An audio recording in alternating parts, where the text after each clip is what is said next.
Jenice, welcome to Case in Point. Can you give our viewers a little background on yourself and your practice? Sure. My name is Jenice Maleck, and I have a firm, Maleck Law, and we do exclusively securities work for the most part. We represent individual and institutional investors. We represent whistleblowers. We also represent industry professionals in employment disputes and regulatory matters. So we do a wide array of securities law matters. I also do a lot of volunteering. I'm a very active Public Investors Arbitration Bar Association member, and I'm on the board of directors of the foundation, the PIABA Foundation, which is a charitable organization designed at investor PIABA education. stands for what, if for our viewers that aren't familiar with it? Public Investors Arbitration Bar Association. And we are charged with investor education mission. And I'm on FINRA's National Arbitration and Mediation Committee, so our committee advises the FINRA Board of Directors on initiatives in arbitration that should be brought. It's a negotiated process, though, so. Well, Jenice, from 1946 to 1964, we had a birth explosion in the United States, of which I was one of those proud, bouncing little baby boys, and we're now known as baby boomers. And that generation, which is tens of millions of people in our country, we're now getting into our 50s and our 60s and our 70s, and that's presenting a problem in terms of elder fraud and elder financial abuse. How are you seeing that impact in your practice? Well, I can tell you that there are a lot of initiatives at FINRA and at NASA, the National Association of State Securities Administrators, to deal with the aging baby boomer population. And I believe that because of the initiatives, also people are becoming more aware of what their rights are and what the issues are that's facing this population.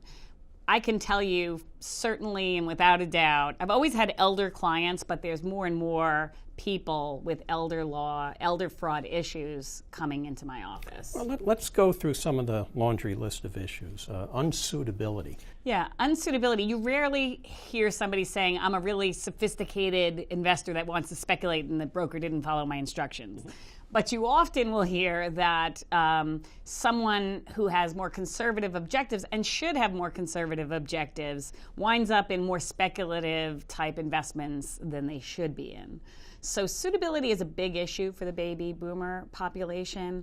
As you get older, as you age, your accumulation period, your asset accumulation period for your lifetime is getting smaller and smaller or over.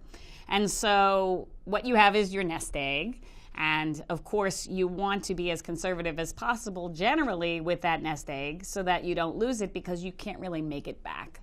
And so too often, if you have one speculative investment or a small percent of your portfolio, that's perfectly acceptable. But maybe not for everyone, but for some people. And each person has their own risk tolerance. And I'm assuming that with the Great Recession having wiped out a lot of portfolios or significantly hit them, there's probably a sense of urgency on some baby boomers that they have to try and make up, and that would cause more suitability issues.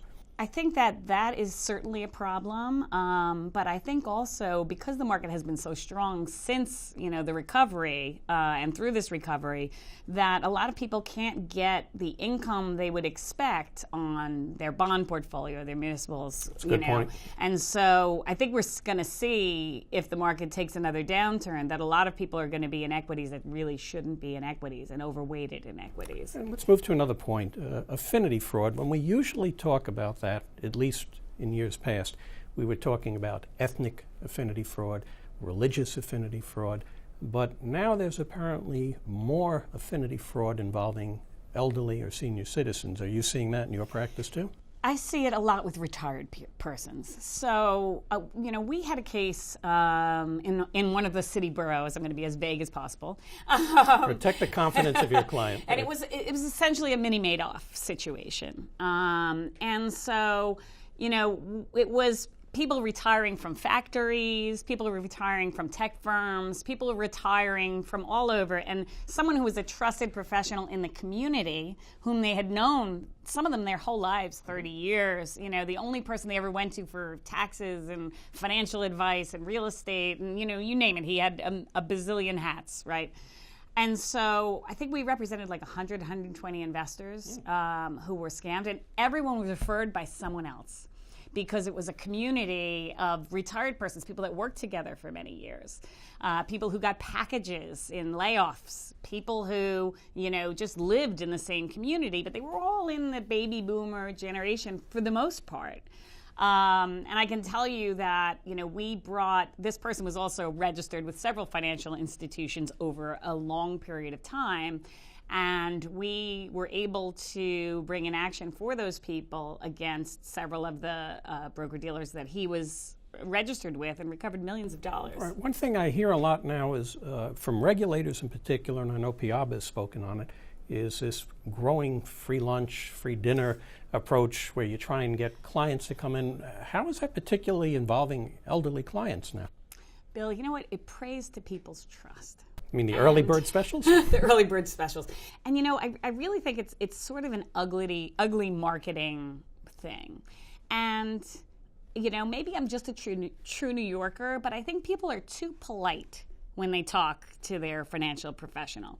This is not a personal relationship. This is a business relationship. If he's gonna come and put up your Christmas tree and bring you donuts every Sunday morning, you should probably be very careful with this person, because what they're trying to do is get you to pull your guard down, to trust them a little extra, to think that they're a great person. But you don't need to think that they're a great person. You need to know that they're a very well-skilled investment professional who's going to protect your money like a hawk.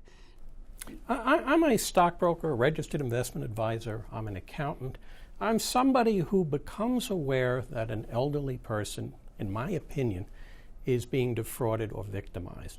And I phone you and I say to you, gee, can you help my friend, my aunt, my uncle? What are the problems with those types of initial calls, and what do you normally recommend when an industry professional sees somebody being victimized? How should they get that client to you? It's funny because I had a situation come in my office that made me extremely uncomfortable, and I became really aware of what to do in these situations. And I found out that there are certain ABA rules for lawyers that they should follow. And essentially... And ABA is American Bar Association. American Bar Association. Right. And, essentially, if someone's coming in, you need to have the cooperation of both the person who's being defrauded and the person that spotted the activity that they think that the person is being defrauded. Now, people need to have communication with their families. And, both on the industry side and on the customer side, when you get someone who's getting older, you don't know when diminished capacity might hit. You don't know when somebody might just be like letting their guard down too much.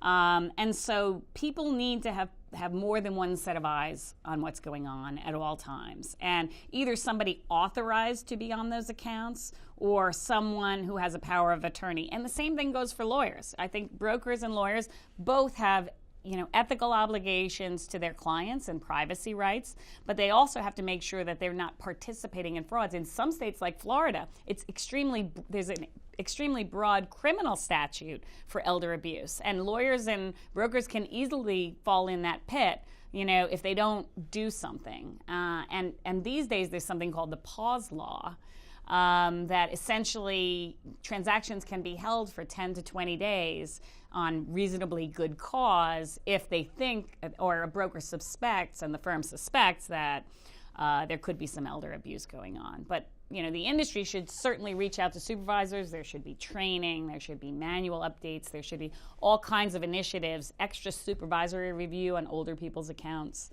But in terms of what we do, we make sure that the people that come with an older person are authorized to transact or discuss transactions with us.